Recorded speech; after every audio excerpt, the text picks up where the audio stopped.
Nabiy sallallohu alayhi vasallam mayit o'zini yuvadigan va kafanlaydigan, yelkasida ko'targan va chuqurga tushirgan kishini bilib turadi dedilar. Har bir mayit borki, ruhi farishtalarning qo'lida bo'lib, jasadi qanday yuvilayotgani, kafanlanayotgani va olib ketilayotganiga qarab turadi va unga tobutida insonlar seni qanday maqtashayotganini eshit deyiladi. Ibn Abu Dunyo Bakr Muzaniydan rivoyat qiladi. Mayit o'zini qabrga tezlatishini so'raydi. Ayyub aytadi, qarindoshlarning ahliga bo'lgan ehtiromi uni qabrga tezroq qo'yishdir. Ibn Abu Dunyo rivoyati. Ibn Abu Dunyo Sufyondan rivoyat qiladi. Mayit har bir narsani bilib turadi, hatto g'assoldan yuvishni yengillatishini so'raydi. Har bir inson uchun osmonda 2 eshik bor. Biridan amali ko'tarilib, biridan rizqi tushadi. Agar mo'min banda vafot etsa, bu 2 eshik unga yig'laydi. Mo'min kishi vafot etsa, uning uchun yerdagi namoz o'qigan joyi va osmondagi amali ko'tariladigan o'rni yig'laydi. Ali ibn Abu Tolib roziyallohu anhu dan rivoyat qilinadi. Biror mo'min banda yerning biror o'rnida Alloh uchun sajda qilgan bo'lsa, vafot qilgan kuni o'sha joy unga yig'laydi va qiyomat kuni o'sha yer guvoh bo'ladi. Nabiy sallallohu alayhi vasallam mo'min kishi vafot etishi munosabati bilan qabrlar bezatiladi va dafn o'rinlari mayit o'ziga qo'yilishini orzu qiladi dedilar. Oyisha roziyallohu anha: "Ya Rasululloh, munkar va nakir va qabrning siqishi haqida gapirganingizdan beri menga biror narsa tatimayapti" dedilar. Rasululloh sallallohu alayhi vasallam: "Ey Oyisha, munkar va nakirning ovozi mo'minlarga surma kabi yumshoq, qabrning siqishi esa bosh og'rig'idan shikoyat qilgan farzandining boshini muloyim silagan mehribon onaga o'xshaydi. Lekin ey Oyisha, Allohga shak qiluvchilarga vayl bo'lsinki, ular qabrlarda katta xarsang tosh tuxumni ezganidek eziladilar" dedilar. Muhammad Tamimiy aytadi, qabr o'z bag'riga olishining asl sababi u insonlarning onasidir. Ular yerdan yaratilib, uzoq vaqt undan ayro yashadilar. Qachonki ular yerga qaytganida, uzoq hijrondan so'ng qaytgan farzandlarini bag'riga bosgan mehribon onadek o'z bag'riga oladi. Kimki Allohga itoat etgan bo'lsa, yer uni muloyimlik bilan qabul qiladi. Kim Allohga osiylik qilgan bo'lsa, uni shafqatsizlik va g'azab bilan siqadi. Ibn Abu Dunyo rivoyati. Buxoriy va Muslim Anas roziyallohu anhu dan rivoyat qiladi. Rasululloh sallallohu alayhi vasallam aytdilar: "Banda qabrga qo'yilgach, do'stlari ortga qaytib ketayotganda ularning oyoq tovushlarini eshitadi. Shunda 2 farishta kelib uni o'tqizishadi va bu kishi haqida nima deysan deb Allohning payg'ambari haqida so'rashadi. Agar mo'min bo'lsa, u Allohning bandasi va rasuli ekaniga guvohlik beraman" deydi. Ular do'zaxdagi o'rningga qara, darhaqiqat Alloh uni jannatdan bo'lgan o'rningga almashtirdi deyshadi.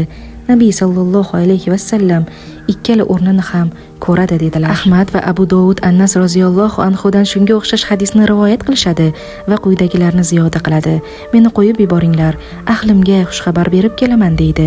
Shunda ular tinchlan deydilar. Rasululloh sallallohu alayhi vasallam aytdilar: "Agar mayyit qabrga qo'yilsa, uning huzuriga Munkar va Nakir nomli 2 farishta kelib, unga mana bu kishi haqida nima deysan deydilar.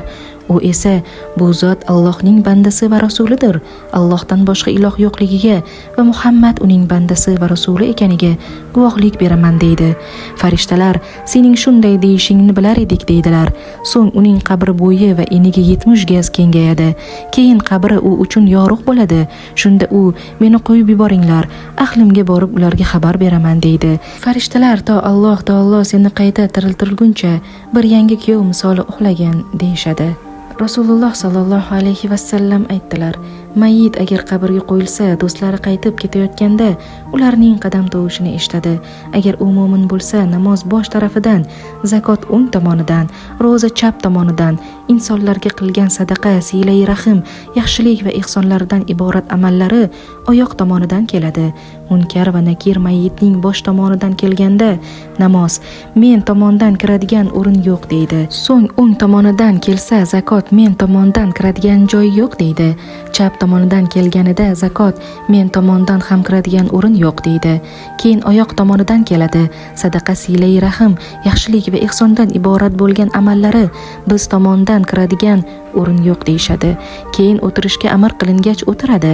Unga botishga yaqinlashgan quyosh ko'rsatiladi. Unga biz so'raydigan narsalar haqida xabar bergin deyiladi. U esa meni tinch qo'yinglar, men namoz o'qiyman deydi. Ular sen mashg'ulsan, so'ragan narsamiz haqida bizga xabar ber deyishadi. Mendan nimani so'raysizlar deganida farishtalar sizlarga yuborilgan bu kishi haqida nima deysan deydilar. U bizga Robbimiz huzuridan bayonot, hujjat keltirgan Allohning rasuli deb guvohlik beraman. Biz uni tasdiqladik va ergashdik deydi. Rost gapirding, mana shu e'tiqod bilan yashab vafot topding va shunga binoan qayta tirilasan inshaalloh deyiladi. So'ng qabri unga ko'zi yetgan joygacha kengaytiriladi. Unga do'zax tomonga bir eshik ochib qo'yinglar deyiladi va ochiladi. Unga agar Allohga osiy bo'lganingda bu sening o'rning bo'lar edi deyiladi. Shunda uning xursandligi ortadi. Keyin unga jannat tomon eshik ochib qo'yinglar deyiladi. Unga jannatdan bir eshik ochilib, bu sening o'rning va Alloh sen uchun tayyorlab qo'ygan narsalar deyiladi. Shodlik va xursandchiligi ziyoda bo'lib, qabri 70 gaz kengaytiriladi va yoritiladi. Jasadi tuproqdan bo'lgan asliga qaytariladi va joni jannat daraxtidagi qushlardan iborat bo'lgan pokiza jonlarga qo'shiladi dedilar. Biz qabrda ziyonur bo'lishini istagan edik. Uni kechasi o'qilgan namozda topdik. Munkar va nakir javobining yengilligini Qur'on o'qishda, Sirot ko'prikdan salomat o'tishni ro'za va sadaqada, hisob kunidagi soyani xilvatda qolishda topdik. Rasululloh sallallohu alayhi vasallam qaysi bir musulmon juma kuni yoki kechasi vafot etsa, Alloh uni qabr azobidan saqlaydi dedilar. Suyuti rivoyatida bunday keltirilgan. Rasululloh sallallohu alayhi vasallam biror muslim yoki muslima juma kuni vafot etsa, qabr azobi va fitnasidan saqlanib, hisob kitobsiz Allohga yo'liqadi va qiyomat kuni gunohlar va muhr bilan keladi dedilar. Dar haqiqat shahidlar, siddiqlar, murobitlar Allohga yaqin bandalar, itoatkorlar, shuningdek go'daklarga savol-javob bo'lmasligi haqida hadislar va ulamolarning hujjatlari kelgan. Rasululloh sallallohu alayhi vasallam qabr jannat bog'laridan bir bog' yoki do'zax chuqurlaridan bir chuqurlikdir dedilar. Rasululloh sallallohu alayhi vasallam marhamat qiladilar. Agar olim o'lsa, Alloh uning ilmini qabrida shaklga keltiradi va u qiyomatgacha birga bo'lib, uni yer hasharotlaridan himoya qilib turadi. Imom Ahmad Zuhd kitobida keltiradi. Alloh taolo Muso alayhissalomga yaxshilikni ta'lim olib, uni insonlarga ham o'rgat, chunki men ilm o'rgatuvchining va o'rganuvchining qabrlarini munavvar qilaman, toki ular makonlarda yolg'iz bo'lib qolmasinlar dedi. Kimki insonlarga ozor berishdan tiyilsa, ularni qabr azobidan saqlash Allohning zimmasida bo'ladi. Men Allohdan ahli qabrlarning darajalarini ko'rsatishini so'radim va bir kuni kechasi qabrlar ochilganiga guvoh bo'ldim. Ulardan so'ri ustida uxlab yotgan, yig'layotgan, kulayotganlarini ko'rdim va ey Robbim, agar xohlaganingda ularni ikromda barobar qilar eding dedim. Qabr ahlidan biri, ey falonchi, bu narsalar amallar manzilidir. Bundagi nozik ipak gazlama sohiblari, chiroyli xulq egalari, harir libos egalari, shahidlar, rayhon sohiblari, ro'zadorlar, xursand kishilar, Alloh yo'lida bir-birini sevganlar, ammo yig'layotganlar gunohkorlardir deya nido qiladi. Sahobalardan biri bilmasdan bir qabr ustiga o'tirdi va bir kishining Mulk surasini oxirigacha o'qiganini eshitdi. Bu haqida Nabiy sallallohu alayhi vasallamga xabar bergan edi.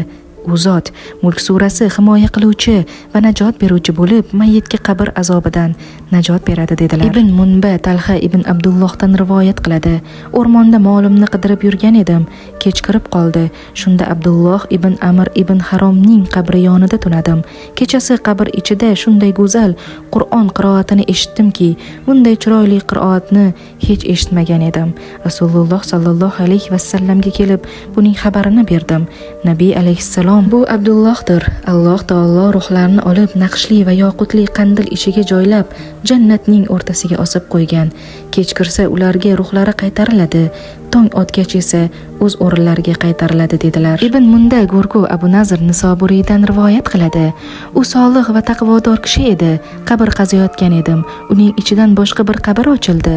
Qarasam kiyimlari va yuzi chiroyli bir yigit chordani qurib o'tirar. Qo'ynida juda ham chiroyli xatda yozilgan Qur'on bo'lib uni o'qib o'tirar edi. Yigit menga qarab, qiyomat qoyim bo'ldimi dedi. Yo'q dedim. Unda kesakni joyiga qaytarib qo'y dedi. Men uni joyiga qo'ydim. Rasululloh sallallohu alayhi vasallam kim Qur'onni o'qisa va yod olmasdan oldin vafot etsa, qabrida unga Qur'on ta'lim beruvchi farishta keladi. Natijada Qur'onni yod olgan holda Allohga yo'liqadi dedilar. Ibn Abu Dunyo Husayndan rivoyat qiladi. Menga shunday xabar yetdiki, mo'min banda Qur'onni yod olmasdan vafot etsa, uning yozuvchi farishtasi qabriga kelib, Alloh taolo uni qiyomat kuni Qur'on ahli bilan birga qayta tiriltirguncha Qur'ondan ta'lim beradi. Agar mo'min kishi Qur'ondan ba'zi bir juz yod olmasdan vafot etsa, Alloh taolo unga qayta tirilish vaqtigacha uni yod oldiradigan farishtani jo'natadi. Bu ma'lumotlarning barchasi Abdurahmon Jaloliddin Suyutiyning Barzax hayoti kitobidan o'qib berildi. Keyingi qismlarni o'tkazib yubormaslik uchun bizga obuna bo'ling.